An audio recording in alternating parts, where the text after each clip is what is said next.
ശ്രദ്ധിക്കുന്ന എല്ലാ പ്രിയപ്പെട്ടവർക്കും കർത്താവായ യേശുക്രിസ്തുവിന്റെ നാമത്തിൽ ഞങ്ങളുടെ മധ്യാഹ്ന വന്ദനം പ്രാരംഭമായി അറിയിക്കുന്നു. ഇന്ന് രാവിലെ മുതൽ ഈ ദേശത്തിന്റെ വിവിധ കവലകളിൽ കർത്താവായ യേശുക്രിസ്തുവിന്റെ സുവിശേഷത്തിന്റെ സന്ദേശം അറിയിച്ചുകൊണ്ട് ഞങ്ങൾക്ക് ഇവിടെ എത്തിച്ചേരുവാൻ ഇടയായതിൽ ഞങ്ങൾ കർത്താവിന്റെ നാമത്തെ സ്തുതിക്കുന്നു, കർത്താവിന്റെ നാമത്തെ മഹത്വപ്പെടുത്തുന്നു. മനുഷ്യവർഗത്തിന്റെ പാപത്തിന്റെ പരിഹാരത്തിന് വേണ്ടി സ്വർഗമഹിമകളെ വെടിഞ്ഞ് ഭൂമിയിൽ അവതരിച്ച് 33 വർഷക്കാലം ലോകത്തിൽ ജീവിച്ച് പാപപരിഹാരാർത്ഥം കാൽവരിയിലെ ക്രൂശിൽ മരിച്ച് അടക്കപ്പെട്ട 3-ാം നാൾ ഉയർത്തെഴുന്നേറ്റ ഇന്ന് സ്വർഗത്തിൽ ജീവിക്കുന്ന കർത്താവായ യേശുക്രിസ്തുവിനെ കുറിച്ചുള്ള സുവിശേഷത്തിന്റെ സന്ദേശമാണ് ഞങ്ങൾക്ക് നിങ്ങളെ അറിയിപ്പാനായിട്ട് ഉള്ളത്. കർത്താവായ യേശുക്രിസ്തു ലോകത്തിലേക്ക് വന്ന് ക്രൂശിൽ മരിച്ച് നമുക്ക് രക്ഷയൊരുക്കുവാനുള്ള കാരണം മറ്റൊരു മാർഗവും മനുഷ്യവർഗത്തിന്റെ പാപത്തിന്റെ പരിഹാരം വരുത്തുവാനായിട്ട്, പാപത്തിന്റെ ശിക്ഷയാകുന്ന നരകശിക്ഷയിൽ നിന്ന് രക്ഷിക്കുവാനായിട്ട് ഇല്ല എന്നുള്ളത് കൊണ്ടാണ്. അപ്പോസ്തലനായ പത്രോസ് പറഞ്ഞ മറ്റൊരുത്തിലും രക്ഷയില്ല, രക്ഷിക്കപ്പെടുവാൻ ആകാശത്തിന്റെ കീഴിൽ മനുഷ്യരുടെ നൽകപ്പെട്ട വേറൊരു നാമവുമില്ല, യേശുക്രിസ്തുവിന്റെ നാമം മാത്രമാണ് മനുഷ്യവർഗത്തിന്റെ രക്ഷകനായി മനുഷ്യവർഗത്തെ രക്ഷിക്കുവാൻ വേണ്ടി ലോകത്തിൽ വന്നിട്ടുള്ളത് എന്ന് കാണുവാൻ സാധിക്കും. അനേക അവതാര പുരുഷന്മാർ ലോകത്തിൽ അവതരിച്ചിട്ടുണ്ട് എങ്കിലും അവരൊക്കെ മറ്റേതോ കാര്യങ്ങളൊക്കെ സാധ്യമാക്കുവാൻ വേണ്ടി വന്നുപോയി എന്നുള്ളതാണ്. എന്നാൽ മനുഷ്യ ജീവിതത്തിലെ പ്രശ്നങ്ങൾക്ക് പരിഹാരം വരുത്തുവാൻ യേശുക്രിസ്തു മുഖാന്തരം നമുക്ക് സാധ്യമാകുന്നു. യേശുക്രിസ്തുവിന്റെ ക്രൂശിന്റെ സന്ദേശമാണ് ആ നിലയിലെ മനുഷ്യവർഗത്തിന്റെ പാപത്തിന്റെ പരിഹാരം വരുത്തുന്നത്, മനുഷ്യ ജീവിതത്തിലെ ശാന്തിയും സമാധാനവും നൽകുന്നത് യേശുക്രിസ്തുവിന്റെ ക്രൂശിന്റെ സന്ദേശമെന്ന് മാത്രമാണ്. ആകയാൽ ചെറിയവരോടും വലിയവരോടും ഈ സുവിശേഷത്തിന്റെ സന്ദേശം അറിയിച്ചുകൊണ്ട് ഞങ്ങൾക്ക് ഇന്ന് രാവിലെ മുതൽ വിവിധ സ്ഥലങ്ങളിൽ ഈ സന്ദേശം പ്രസംഗിച്ചുകൊണ്ട് ഇങ്ങനെ ഇവിടെയും എത്തിച്ചേരുവാനിടയായതിൽ ഞങ്ങൾ ദൈവത്തെ സ്തുതിക്കുന്നു. ഇതിനടുത്ത ഓരോ സ്ഥലത്ത് ഞങ്ങൾ പ്രസംഗിച്ചപ്പോഴും ഞങ്ങളുടെ പ്രിയ സഹോദരൻ അധ്വാനിക്കുന്നവരും ഭാരം ചുമക്കുന്നവരുമായുള്ളവരോ എല്ലാവരും എന്റെ അടുക്കൽ വരുവിൻ, ഞാൻ നിങ്ങളെ ആശ്വസിപ്പിക്കും എന്നുള്ള വാക്യം ഉദ്ധരിച്ചുകൊണ്ട് കർത്താവിന്റെ സുവിശേഷത്തിന്റെ സന്ദേശം അറിയിപ്പാൻ ഇടയായി എന്നുള്ളത് ഞങ്ങളിവിടെ ഓർപ്പിക്കുകയാണ്. അധ്വാനിക്കുന്നവരും ഭാരം ചുമക്കുന്നവരുമായുള്ളവരോ എല്ലാവരും എന്റെ അടുക്കൽ വരുകയും എന്ന് പറയുമ്പോൾ എല്ലാവരും എന്ന് പറയുന്നത് ജാതി മതഭേദമെന്ന് ഏതൊരു വിഭാഗത്തിൽ ജനിച്ചു വളർന്നവരായിരുന്നാലും അവർക്കൊക്കെ വേണ്ടിയാണ്, അവരുടെ ജീവിതത്തിലെ ആശ്വാസം നൽകുവാൻ വേണ്ടിയാണ് യേശുക്രിസ്തു ലോകത്തിലേക്ക് വന്ന് ക്രൂശിൽ മരിച്ചിട്ട് ഉയർത്തെഴുന്നേറ്റത്. യേശുക്രിസ്തുവിന്റെ ക്രൂശുമരണം ഏത് ജാതിയിൽപ്പെട്ടവരെയും ഏത് പേരിലുള്ളവരെയും ഏത് സംഘടനയിൽ ജീവിക്കുന്നവരെയും രക്ഷിക്കുന്ന സന്ദേശമാണ്. ആ വലിയ കാര്യമാണ് ഞങ്ങൾക്കിവിടെ പ്രസംഗിപ്പാനായിട്ടുള്ളത്. ഞങ്ങളുടെ മതത്തെ കുറിച്ചുള്ളൊരു പ്രസംഗമല്ല ഞങ്ങൾ ആഗ്രഹിക്കുന്നത്, ഞങ്ങൾ ഉൾപ്പെട്ടു നിൽക്കുന്ന സംഘടനയെ കുറിച്ചുള്ളൊരു പ്രസംഗമല്ല ഞങ്ങൾ ആഗ്രഹിക്കുന്നത്. മനുഷ്യ ജീവിതത്തിന് രൂപാന്തരം നൽകുന്ന, മനുഷ്യ ജീവിതത്തിന് ശാന്തിയും സമാധാനവും നൽകുന്ന, മനുഷ്യ ജീവിതത്തിന് പാപമോചനം കൊടുത്ത് സ്വർഗ സിംഹാസനവും ഭൂമിപാതകളുമായിരിക്കുന്ന മഹാദൈവത്തോട് ബന്ധം പുലർത്തുവാനിടയാക്കുന്ന സുവിശേഷത്തിന്റെ സന്ദേശമാണ് ഞങ്ങൾക്ക് പ്രസംഗിപ്പാനായിട്ടുള്ളത് എന്ന് ഞങ്ങൾ പ്രാരംഭമായി ഓർപ്പിക്കുകയാണ്. അധ്വാനിക്കുന്നവരും ഭാരം ചുമക്കുന്നവരുമായുള്ളവരെ എല്ലാവരും എന്റെ അടുക്കൽ വരുവീൻ, ഞാൻ നിങ്ങളെ ആശ്വസിപ്പിക്കും എന്ന വാക്കുകൾ ശാന്തമായി ചിന്തിക്കുമ്പോൾ ജീവിതത്തിൽ ഞാൻ നിങ്ങളെ ആശ്വസിപ്പിക്കുമെന്ന് പറയുമ്പോൾ മനുഷ്യർക്ക് മുഴുവനും ആശ്വാസമില്ലാത്തവരായി സമാധാനമില്ലാത്തവരായി ജീവിക്കുന്നവരാണ്. അതുകൊണ്ടാണ് ഞാൻ നിങ്ങളെ ആശ്വസിപ്പിക്കുമെന്ന് കർത്താവ് ജനത്തോട് പ്രഖ്യാപിക്കപ്പെട്ടത് എന്ന് കാണുവാൻ സാധിക്കും. മനുഷ്യ ജീവിതത്തിൽ ആശ്വാസമില്ലാതെ സമാധാനമില്ലാതെ ആയിത്തീരുവാനുള്ള കാരണം മനുഷ്യവർഗം മുഴുവനും പാപത്തിൽ നിന്നിട്ട് പാപത്തിൽ ജീവിച്ച് മുന്നോട്ട് പോകുന്നവരാണ്. പാപിക്ക് ആ ജീവിതത്തിൽ ശാന്തിയും സമാധാനവും അനുഭവിപ്പാൻ കഴിയാത്ത അവസ്ഥയിൽ പാപത്തിന്റെ ഭയങ്കരമായിരിക്കുന്ന പാപഭാരവും ജീവിതത്തിൽ ചുമന്നുകൊണ്ട് മുൻപോട്ട് പോകുവാൻ മാത്രമാണ് കഴിയുന്നത്. എന്നാൽ നമ്മുടെ പാപത്തിന്റെ പരിഹാരം വരുത്തി നമ്മുടെ പാപഭാരം നീക്കി നമ്മെ രക്ഷിക്കുവാൻ ഞങ്ങൾ പ്രസംഗിക്കുന്ന ക്രിസ്തുവിന് സാധ്യമാകുന്നു എന്ന് ഞങ്ങളിവിടെ ഓർപ്പിക്കുവാൻ താല്പര്യപ്പെടുകയാണ്. ജീവിതത്തിലെ കർമ്മമാർഗങ്ങൾ മനുഷ്യ ജീവിതത്തിന് പാപഭാരം പരിഹരിച്ച് ശാന്തി ലഭിക്കുവാൻ സാധ്യമല്ല. ജീവിതത്തില് മതഭക്തനായി ജീവിച്ചത് കൊണ്ട് പാപത്തിന്റെ ഭാരം നീങ്ങി ആശ്വാസം ലഭിക്കുവാൻ സാധ്യമല്ല. പുണ്യസ്ഥലങ്ങൾ സന്ദർശിച്ചുകൊണ്ട് ദൈവത്തെ പ്രസാദിപ്പിക്കുവാൻ നേർച്ച കാഴ്ചകൾ കൊടുക്കുന്നത് കൊണ്ടും പാപഭാരം നിങ്ങളോട് ആത്മശാന്തി ലഭിക്കുവാനോ സാധ്യമല്ല. ജീവിതത്തിൽ പുണ്യസ്ഥലങ്ങൾ സന്ദർശിച്ച് ജീവിതത്തിലെ നേർച്ച കാഴ്ചകൾക്ക് കൊടുക്കുന്നത് ഞങ്ങൾക്ക് അതിനെതിരല്ല. എന്നാൽ പാപത്തിന്റെ മോചനം ലഭിക്കുവാൻ ഞങ്ങൾ പ്രസംഗിക്കുന്ന കർത്താവിലുള്ള വിശ്വാസമാണ് അതിന് കാരണമായിട്ട് തീർന്നത്. ഭാവിയാകുന്ന മനുഷ്യനെ കുറിച്ച് മനുഷ്യന്റെ നിസ്സഹായാവസ്ഥയെ മനുഷ്യന്റെ തകർന്നവസ്ഥയെ വിശുദ്ധ ബൈബിൾ നമ്മെ ചൂണ്ടിക്കാണിക്കുകയാണ്. ഭാവിയാകുന്ന മനുഷ്യൻ അതിക്രമങ്ങളിലും പാപങ്ങളിലും മരിച്ചവസ്ഥയാണ്. ഭാവിയാകുന്ന മനുഷ്യൻ ആകാശത്തിന്റെ അധികാരത്തിനും അനുസരണക്കേടിന് മക്കൾ വ്യാപരിക്കുന്ന ആത്മാവിനെയും അനുസരിച്ച് നടക്കുന്നവരാണ്. എന്നാൽ സർവശക്തരായ ദൈവത്തെ അനുസരിക്കുവാൻ ജീവിതത്തിൽ ഭാവിയാകുന്ന മനുഷ്യന് സാധ്യമല്ല. പാപത്തിന്റെ മോചനം നമ്മുടെ ജീവിതത്തിൽ ഉണ്ടാകുമ്പോഴാണ് ഈ മഹാദൈവത്തോട് ബന്ധം പുലർത്തുവാൻ സാധ്യമാകുന്നത് എന്ന് കാണുവാൻ സാധിക്കുന്നുണ്ട്. പാപത്തിന്റെ മോചനം നമ്മുടെ ജീവിതത്തില് ലഭിക്കുന്നതിനെ കുറിച്ച് തിരുവെഴുത്ത് പറയുന്നത് യേശു ക്രിസ്തുവിൽ വിശ്വസിക്കുന്നവന് പാപമോചനം ലഭിക്കുമെന്ന് സകല പ്രവാചകന്മാരും ന്യായപ്രമാണവും സാക്ഷ്യം പറയുന്നു.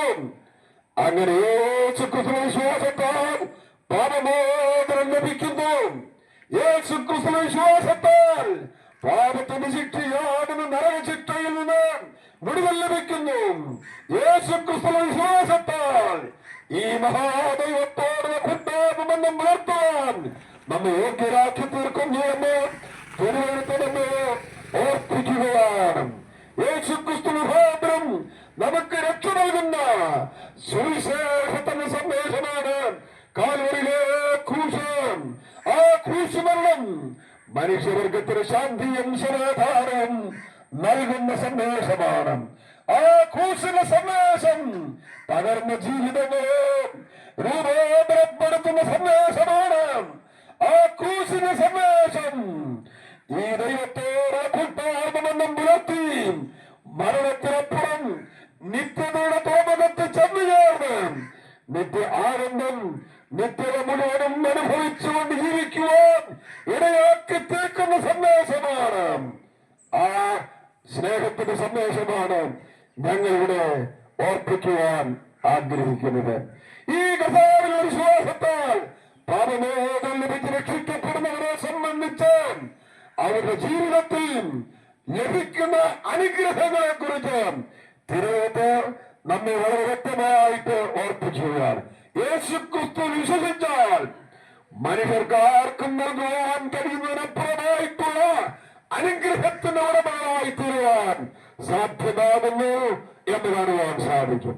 യേശു ക്രിസ്തു വിശ്വസിക്കുന്നവർക്ക് നിത്യജീവൻ ലഭിക്കുന്നു എന്ന് തിരുവെഴുത്ത് ഓർക്കും. യോഹന്നാന്റെ സുവിശേഷം 3-ാം അധ്യായം 16-ാം വാക്യം ഇങ്ങനെ വായിക്കുന്നു: തന്റെ ഏകജാതനായ പുത്രനിൽ വിശ്വസിക്കുന്ന നശിച്ചു പോകാതെ നിത്യജീവൻ പ്രാപിക്കേണ്ടവര് ദൈവം ക്രിസ്തുവിനെ നൽകുവാൻ തക്കവണ്ണം ലോകത്തെ സ്നേഹിച്ചു. നിത്യജീവൻ എന്ന് പറഞ്ഞാൽ അതിന്റെ അർത്ഥം എന്താണ്? എന്നും എന്നേക്കുമുള്ള ജീവൻ എന്നുള്ള ആശയം ആ വാക്കിന്റെ അർത്ഥമായിട്ട് നമുക്ക് പഠിക്കുവാൻ കഴിയും.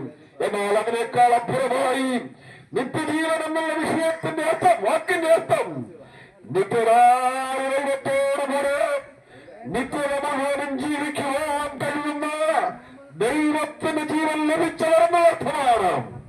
പ്രിയപ്പെട്ടവരെ, യേശുക്രിസ്തുവിനെ കൂടാതെ ജീവിക്കുന്നവർക്കും നിത്യജീവൻ ലഭിക്കുമെന്ന് നമുക്ക് മനസ്സിലാക്കുവാൻ കഴിയും. അതേത് ജീവനാണ്? നരകത്തിൽ ജീവിക്കുവാൻ കഴിയുന്ന ജീവനാണ്. യേശുക്രിസ്തുവില്ലാത്ത ജീവിതം മരിച്ചു മാറ്റപ്പെട്ടാലും അവർക്ക് നരകത്തിലെ നിത്യജീവനാണ് ലഭിക്കുന്നത്. എന്നാൽ യേശുക്രിസ്തു വിശ്വസിച്ച് രക്ഷിക്കപ്പെട്ടവർക്ക് ഭാവബോധം പ്രാപിച്ചവർക്ക് ലഭിക്കുന്നത് സ്വർഗത്തിൽ ജീവിക്കുവാൻ കഴിയുന്ന നിത്യത മുഴുവനും നിത്യ ആനന്ദം അനുഭവിച്ചുകൊണ്ട് ജീവിക്കുവാൻ കഴിയുന്ന നിത്യജീവനാണ് നമുക്ക് ലഭിക്കുന്നത് എന്ന് തിരുവഴുത്ത് പരിശോധിക്കുമ്പോൾ നമുക്ക് കാണുവാൻ സാധിക്കും. മരണത്തിനപ്പുറം ഒരു സ്വർഗമുണ്ട്. ആ സ്വർഗത്തിലേക്ക് പോകുവാൻ യേശുക്രിസ്തുവിന്റെ വിശ്വാസമാണ് അത് സാധ്യമായിട്ടുള്ളത്. ചിലരൊക്കെ ഞങ്ങളിങ്ങനെ പ്രസംഗിക്കുമ്പോൾ ചിലരൊക്കെ ഞങ്ങളോട് ഇങ്ങനെ വന്ന് പറഞ്ഞു പറയാറുണ്ട്, നിങ്ങൾ പ്രസംഗിക്കുന്നത് പോലെ സ്വർഗവും നരകവും എന്ത് മരണശേഷം ഉണ്ടോ എന്ന് ഞങ്ങൾക്ക് വിശ്വസിക്കാൻ സാധ്യമല്ല. നിങ്ങൾ പ്രസംഗിക്കുന്നത് പോലെ സ്വർഗം നരകമെന്നുണ്ടെങ്കിൽ അത് ഈ ഭൂമിയിൽ തന്നെയാണ് എന്നാണ് ചിലരൊക്കെ നമ്മളോട് പറഞ്ഞിട്ടുള്ളത്. ഞങ്ങൾ അവരോട് ശാന്തമായി പ്രകാരം ചോദിക്കുകയുണ്ടായി, സ്വർഗം ഈ ഭൂമിയിലാണെങ്കിൽ പ്രിയപ്പെട്ടവരെ, ഇവിടെ പോലീസ് സ്റ്റേഷനുണ്ട്, ഇവിടെ മിലിറ്ററി ഉദ്യോഗസ്ഥന്മാരുണ്ട്, ഇവിടെ പാപത്തിന്റെ പ്രവൃത്തികളുണ്ട്, ഇവിടെ ചതിയുണ്ട്, അന്യതയുണ്ട്, ഇവിടെ സ്വന്തം ഭർത്താവിനെ കറിക്കറി നടത്തുകൊണ്ട് വെട്ടി നുറുക്കുന്ന പ്രവൃത്തികളുണ്ട്. സ്വർഗമാണെങ്കിൽ ഈ പ്രവൃത്തികളൊന്നും ഇവിടെ നടക്കുകയില്ല. സ്വർഗത്തിൽ അങ്ങനെയുള്ള കാര്യമില്ല. നിത്യ ആനന്ദം നിത്യ മുഴുവൻ അനുഭവിക്കുവാൻ കഴിയുന്ന ഒരു സ്വർഗീയമായ അനുഭവമാണ് സ്വർഗത്തിലെ അനുഭവം എന്ന് കാണുവാൻ സാധിക്കും. അവർ പറയുന്നത് പോലെ സ്വർഗം എവിടെയല്ല എന്നുള്ള പറഞ്ഞതുപോലെ പറയാൻ കഴിയും. നരകം എവിടെയാണോ? നരകവും എവിടെയല്ല. നരകത്തിൽ പോലീസുണ്ടല്ലോ, നരകത്തില് അതുപോലെയുള്ള അനീതിയും അക്രമവുമല്ലോ. പ്രിയപ്പെട്ടവരെ, ജീവിതത്തിൽ നരകത്തിൽ അതൊക്കെയും ഉണ്ട് എന്നോട് മനസ്സിലാക്കുവാൻ സാധിക്കും. ഇത് സ്വർഗമല്ല നരകമല്ല എന്നുള്ളതിന് അനേക തെളിവുകൾ നമുക്ക് പറയുവാൻ കഴിയും. ഒരു പിതാവ് പ്രകാരം എന്നോട് പറയുന്നുണ്ടായി, എന്റെ വല്യപ്പച്ചൻ ഇത്ര വർഷങ്ങൾക്ക് മുമ്പ് മരിച്ചുപോയി. എവിടെ പോയി? മരിച്ചുപോയി എന്ന് പറഞ്ഞാൽ ഇവിടെ നിന്ന് പോയി. മരണമെന്ന വാക്കിന്റെ അർത്ഥം ഇല്ലാതായി തീർന്നു എന്ന അർത്ഥമല്ല. മരണമെന്ന വാക്കിന്റെ അർത്ഥം ഇവിടെ നിന്ന് മറ്റൊരിടത്തേക്ക് പോയി. അവിടെ സ്വർഗവും നരകവും എന്ന രണ്ട് സ്ഥലങ്ങളുണ്ട്. സ്വർഗത്തിലേക്ക് പോകാൻ നമ്മുടെ ജീവിതത്തിൽ നാം നല്ല പ്രവൃത്തികളാൽ സ്വർഗം കണ്ടെത്തുവാൻ സാധ്യമല്ല. സ്വർഗത്തിലേക്ക് പോകുവാൻ കാൽവരിയിൽ മരിച്ച് സ്വർഗത്തിലേക്ക് പോകുവാൻ തടസ്സമായിരുന്ന പാപത്തിന്റെ പരിഹാരം യേശുക്രിസ്തുവിൽ വിശ്വസിച്ച് നമ്മുടെ ജീവിതത്തിൽ കണ്ടെത്തുവാൻ കഴിയുന്നവർക്കാണ് സ്വർഗം കരഗതമാകുവാൻ ഇടയാകുന്നത്. നരകത്തിലേക്ക് പോകുവാൻ നാം പ്രത്യേകിച്ചൊന്നും ചെയ്യേണ്ട ആവശ്യമില്ല. നരകത്തിലേക്ക് പോകുവാൻ നാം പോകുന്ന പോക്ക് അങ്ങ് പോയി ചെന്ന് അവസാനിക്കുന്നത് നരകമാണ്. പ്രിയപ്പെട്ടവരെ, നരകം സ്വർഗമെന്ന് രണ്ട് സ്ഥലങ്ങളുണ്ട്. അത് യാഥാർത്ഥ്യം. അതുകൊണ്ടാണ് പോക്കൽ പറയുന്നത്, ഒരിക്കൽ മരിക്കുകയും പിന്നെ ന്യായവിധിയും ദൈവം മനുഷ്യർക്ക് വേണ്ടി നിയമിച്ചിരിക്കുന്നു. ഒരിക്കൽ മരണം സംഭവിക്കും, പിന്നെ ന്യായവിധി സംഭവിക്കും. ആകയാൽ ഈ ദൈവത്തിന്റെ ന്യായവിധിയിൽ നിന്ന് നമുക്ക് വിടുതൽ പ്രാപിക്കുവാൻ യേശുക്രിസ്തുവിന്റെ കാൽവരിയിലേക്ക് നമ്മുടെ വിശ്വാസത്തിന്റെ കണ്ണുകൾ ഉയർത്തുക. കാൽവരിയിൽ മരിച്ച കർത്താവ് എന്റെ പാപത്തിന്റെ പരിഹാരം വരുത്തി എന്റെ നരകശിക്ഷാവിധിയിൽ രക്ഷിച്ചു എന്ന് വിശ്വസിച്ച് ഈ ക്രിസ്തുവിനെ രക്ഷിതാവായി കർത്താവായി ഹൃദയത്തിൽ അംഗീകരിച്ചേറ്റു പറഞ്ഞ് ജീവിതം ക്രിസ്തുവിനായി സമർപ്പിക്കപ്പെടുന്നവർക്കാണ് സ്വർഗം അവകാശമാക്കുവാൻ കഴിയുന്നത് എന്ന് തിരുവെടുപ്പ് നമ്മെ ഓർപ്പിക്കുന്നു. ധനവാന്റെയും ലാസറിന്റെയും ആ കഥ സംഭവ കഥയാണ്. ധനവാനായ ഒരു മനുഷ്യൻ ഉണ്ടായിരുന്നു എന്ന് കർത്താവ് പറയുകയാണ്. ധനവാനായ മനുഷ്യൻ ഉണ്ടായിരുന്നു എന്ന് പറഞ്ഞാൽ യേശുക്രിസ്തു ജീവിച്ചിരുന്ന കാലഘട്ടത്തിന് മുൻപ് ജീവിച്ചിരുന്ന ഒരു വ്യക്തി ഉണ്ടായിരുന്നു എന്നർത്ഥമാണ്. ധനവാൻ മരിച്ചു, അടക്കപ്പെട്ട് യാതൊരാസ്ഥലത്തേക്ക് പോയി. അവന്റെ പടിപ്പുറത്തിൽ ലാസർ എന്ന പേരുള്ള ഒരു മനുഷ്യൻ ജീവിച്ചിരുന്നു. അവൻ മരിച്ചപ്പോൾ അവനൊരു അടക്ക ശുശ്രൂഷ ലഭിക്കുവാൻ സാധ്യമല്ലായിരുന്നു. അവനെവിടെയോ അടക്കി കാണും എന്ന് നമുക്ക് ചിന്തിക്കുവാൻ സാധിക്കും. എന്നാൽ സന്തോഷകരമായ അനുഭവം, ആ ദരിദ്രനായ ലാസർ മരിച്ചപ്പോൾ സ്വർഗത്തിൽ നിന്ന് ദൂതന്മാർ അവന്റെ ആത്മാവിനേറ്റ് ജീവിതത്തിൽ ദുഃഖമില്ലാത്ത, വേദനയില്ലാത്ത, യാതൊരുമില്ലാത്ത ആ നിത്യ സ്വർഗത്തിലേക്ക് അദ്ദേഹം മടിയുന്ന ആ സ്വർഗീയ ഭവനത്തിലേക്ക് കടന്നുപോയി കൊണ്ടുപോയി എന്നതാണ്. എന്റെ ധനവാനോ ജനങ്ങളുടെ ആഡംബരത്തോടുകൂടി ഭക്തി നിറയിച്ചുകൊണ്ട് ജീവിച്ചു. എന്നാൽ അവന് നല്ലൊരു അടക്കം കിട്ടി, ഒക്കെ ശരിയാ. എന്നാൽ അവന്റെ ആത്മാവ് ചെന്ന് നരകത്തിലാണ്, യാതൊരു സ്ഥലത്താണ്. ഞാനിങ്ങനെ ഈ വിഷയത്തെ ചിന്തിച്ചപ്പോൾ ഇങ്ങനെ ഞാൻ ആലോചിക്കുകയോ ചിന്തിക്കുകയോ ഇടയായിരുന്നു. ധനവാനായ മനുഷ്യൻ എന്തുകൊണ്ട് നരകത്തിലേക്ക് പോയി? ദരിദ്രനായ ലാസർ എന്തുകൊണ്ട് യാതൊരു സ്ഥലത്ത് പോകാനവനും അബ്രഹാം പിതാവിന്റെ മടിയിലേക്ക് പോയി? അതിന് മറുപടി പറയുന്നത്, അതിന് ഉത്തരമായി ധനവാനായ മനുഷ്യൻ പാതാളത്തിൽ കിടന്നുകൊണ്ട് അതിന്റെ മറുപടി കൊടുക്കുന്നതായിട്ട് കാണുവാൻ സാധിക്കും. ഒരു ദിവസം ഈ അവരാസ്ഥലത്ത് കിടന്നുകൊണ്ട് ഈ ധനവാനായ മനുഷ്യൻ ഉയരത്തിലേക്ക് നോക്കിയപ്പോൾ അവന്റെ പടിപ്പുര കിടക്കുന്ന ലാസർ അബ്രഹാം പിതാവിന്റെ മടിയിലിരിക്കുന്നത് കണ്ടു. അവരെ ആശ്വസിക്കുന്നതാൻ കണ്ടു. എന്നാൽ ധനവാൻ പറയുകയാണ്, അബ്രഹാം പിതാവേ, അബ്രഹാം പിതാവേ, ഞാൻ ഈ ജ്വാലയിൽ കിടന്ന് വേദന അനുഭവിക്കുന്നു. ലാസറിന്റെ വിരലങ്ങേറ്റം വെള്ളത്തിൽ മുക്കി എന്റെ നാവിനെ ഒന്ന് പഠിപ്പിക്കുവാൻ ഇവിടേക്ക് അയക്കണം എന്ന് പറഞ്ഞപ്പോൾ അബ്രഹാം പിതാവ് പറയുകയാണ്, മകനെ, ആ കാര്യം സാധ്യമല്ല. ഇവിടെ ഒരുത്തിന് അങ്ങോട്ട് വരുവാനോ അവിടെ ഒരുത്തിന് ഇങ്ങോട്ട് വരുവാനോ സാധ്യമല്ല. ഞങ്ങൾക്കും നിങ്ങൾക്കും തമ്മിൽ വലിയൊരു പേർപ്പുണ്ട്, അതുകൊണ്ട് സാധ്യമല്ല. അപ്പോൾ ഈ ധനവാനായ അബ്രഹാമിനെ വിളിച്ച് പറയുകയാണ്, അബ്രഹാം പിതാവേ, അബ്രഹാം പിതാവേ, അങ്ങനെയാണെങ്കിൽ എന്റെ സഹോദരന്മാർ 5 പേര് ഭൂമിയിലുണ്ട്. അവർ യാതൊരാശ്രമത്തിൽ വരാതിരിപ്പോൾ ലാസറിന്റെ ഭൂമിയിലേക്ക് അയക്കണം എന്ന് പറയുകയാണ്. അപ്പോൾ അബ്രഹാം പിതാവിന്റെ മറുപടി, അവിടെ മോശയും പ്രവാചകന്മാരുമുണ്ട്, അവര് പറയുന്നത് കേൾക്കട്ടെ എന്ന് പറയുകയാണ്. എന്ന് പറഞ്ഞാൽ അവിടെ ഈ സുവിശേഷങ്ങൾ നരകത്തിലേക്ക് പോകാതെ സ്വർഗത്തിലേക്ക് പോകുന്ന വഴി പറയുന്ന ദൈവദാസന്മാരുണ്ട്, അവർ പറയുന്നത് കേൾക്കട്ടെ എന്നർത്ഥമാണ്. അപ്പോൾ ധനവാനായ മനുഷ്യന്റെ മറുപടിയാണ് ഞാൻ ഇവിടെ ഉദ്ധരിക്കാൻ ഉദ്ദേശിക്കുന്നത്. ധനവാനായ അബ്രഹാം പിതാവേ, മരിച്ചവരിൽ നിറുത്തരേറ്റ് ചെന്ന് എന്റെ സഹോദരന്മാരോട് സഖ്യം പറഞ്ഞാൽ അവർ മാനസാന്തരപ്പെടും. അപ്പോ പാതാളത്തിൽ കിടന്നുകൊണ്ട് വേദന അനുഭവിക്കുന്ന ധനവാനായ മനുഷ്യൻ ഇപ്പോൾ ചിന്തിക്കുകയാണ്, ഭൂമിയിൽ ഇരിക്കുന്ന എന്റെ സഹോദരന്മാര് മാനസാന്തരപ്പെടണം. മാനസാന്തരപ്പെടാതെ മരിച്ചാൽ ഈ അഭ്യാസത്തേക്കാണ് വരുന്നത് എന്ന് ഞാനിപ്പോൾ മനസ്സിലാക്കുന്നു. അതുകൊണ്ട് അബ്രഹാം പിതാവ് ദയവ് ചെയ്ത് ഈ ലാസറിനെ ഭൂമിയിലേക്ക് നയിച്ച് ഇവിടെ ഒരു യാതൊരാസ്ഥലമുണ്ട്, ഈ യാതൊരാസ്ഥലത്തേക്ക് വരാതിരിക്കാൻ മാനസാന്തരപ്പെട്ട് ജീവിച്ചു കൊള്ളണം. അതുകൊണ്ടാണ് കഥാ പറയുന്നത്, അല്ലല്ല മാനസാന്തരപ്പെടാഞ്ഞാൽ നിങ്ങൾ എല്ലാവരും അങ്ങനെ തന്നെ നശിച്ചു പോകും.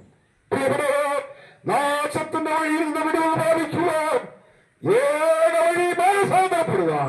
പ്രവാചകൻ പറയുന്നു, സകല പ്രവാസികളുമായുള്ളവരെ എല്ലാവരും എങ്കിലേക്ക് തിരിഞ്ഞ് രക്ഷപ്പെട്ടുകൊള്ളുകയും എന്ന് സൈന്യങ്ങളുടെ ദൈവമായ യഹോവ അരുളി ചെയ്തു. മനുഷ്യന്റെ വാക്കുകളല്ല, സൈന്യങ്ങളുടെ ദൈവമായ സ്വർഗത്തിലെ അരുളി ചെയ്യുകയാണ്. എല്ലാവരും ദൈവത്തിലേക്ക് തിരിഞ്ഞ് രക്ഷപ്പെട്ടുകൊള്ളുകയും. മാനസാന്തരപ്പെട്ട അനുഭവം മരണത്തിനപ്പുറം നമ്മെ സ്വർഗത്തിലെത്തിക്കുന്നതാണ്. മാനസാന്തരപ്പെട്ട അനുഭവം മരണാനന്തര ജീവിതം ദൈവത്തോട് ജീവിക്കുവാൻ അനുവദിക്കുന്നതാണ്. മാനസാന്തരപ്പെട്ട അനുഭവം സ്വർഗത്തിൽ ദൈവത്തോട് കൂടെ കൂട്ടായ്മ അനുഭവിച്ചുകൊണ്ട് നിത്യത മുഴുവനും അനുഭവം ജീവിക്കുവാൻ കഴിയുന്നതാണ്. 50-ാം അധ്യായം 3-ാം വാക്യത്തിൽ വായിക്കുമ്പോൾ മാനസാന്തരപ്പെട്ട് ജീവിക്കുന്നവരോടുള്ള ബന്ധത്തില് അവരെ കുറിച്ച് പറയുകയാണ്. അവർ നിത്യ ആനന്ദം നിത്യത മുഴുവനും അവരുടെ ശിരസിന്മേൽ അനുഭവിച്ചുകൊണ്ട് ജീവിക്കുവാൻ കഴിയും. നിത്യ ആനന്ദം നിത്യത മുഴുവനും അനുഭവിച്ചുകൊണ്ട് ജീവിക്കുവാൻ മാനസാന്തരാനുഭവം ഉണ്ടാകണം. അത് പാപത്തിന്റെ മാതൃകം കണ്ടെത്തണം. അത് യേശു ക്രിസ്തുവിന്റെ കാൽവരിയെ നോക്കി പാപങ്ങൾ ഏറ്റുപറഞ്ഞ് യേശു ക്രിസ്തു വിശ്വസിച്ച് ന്യായവിധിയിൽ വിടുതൽ പ്രാപിക്കണം. പാപമോചനം കണ്ടെത്തണം.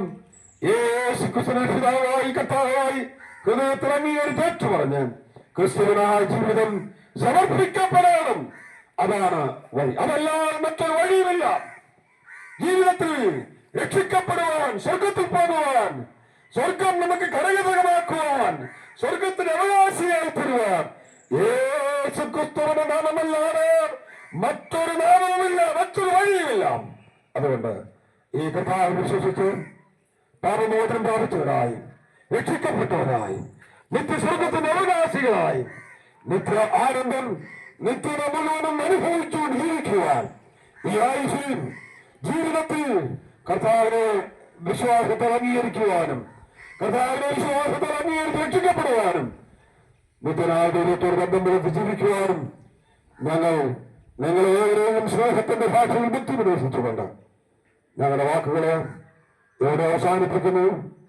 ഞങ്ങളെ ശ്രദ്ധിച്ച എല്ലാ പ്രിയപ്പെട്ടവർക്കും കർത്താവായ യേശുക്രിസ്തുവിന്റെ നാമത്തിൽ നന്ദി പറഞ്ഞുകൊണ്ട് ഇവിടെ ആത്മീയ ശുശ്രൂഷയാകുവാൻ ഞങ്ങൾ നിങ്ങൾക്ക് വേണ്ടി പ്രാർത്ഥിച്ച് ഇവിടെ നിന്ന് കടന്നു പോകുകയാണ്. പ്രാർത്ഥിക്കാം.